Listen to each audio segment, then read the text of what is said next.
Live pa rin po tayo dito sa Manila South Cemetery at kapansin-pansin kung ikukumpara kaninang alas 9 ng umaga ay medyo nabawasan yung mga dumarating dito marahil dahil tanghaling tapat na at medyo mainit kaya naman malamang mamayang hapon na ulit daragsa yung mga dadalaw dito ngayong araw. At tulad nga ng ating nabanggit kanina, marami na rin nakikinabang doon sa mga bagong serbisyong ibinibigay ngayon ng Manila South Cemetery.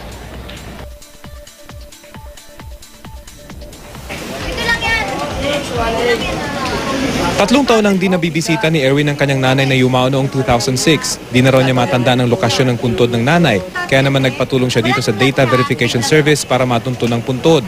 Pwede pong samahan kung talagang hindi na po nila matandaan or may binibigay po kaming mapa o may mapa po kami or pasasamahan na lang po namin dun sa mga manggagawa namin. Sa tulong ng database system, pwedeng malaman ang petsa ng burol, section lot at grave number ng nakalibing na kaanak o kaibigan. Matapos makuha ang database information, pwedeng magpasama sa officer ng sementeryo para matunto ng puntod. Kaya pa kami naghahanap, nahihirapan kami makita yung puntod ng mama ko. Isa lang ang database system sa mga bagong serbisyo na inaalok sa mga bumibisita ngayong undas. Sa wakas, nakita na namin. Kaya laking tulong po. Maraming salamat sa tumulong sa amin. Ito yung main entrance ng Manila South Cemetery. Bukod dito ay may dalawa pang entrance and exit dito sa likurang bahagi ng sementeryo.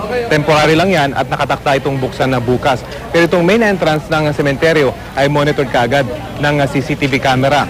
Ang kuha nitong CCTV ay kita mula sa City Hall kahit na monitor nila yung mga nangyayari dito.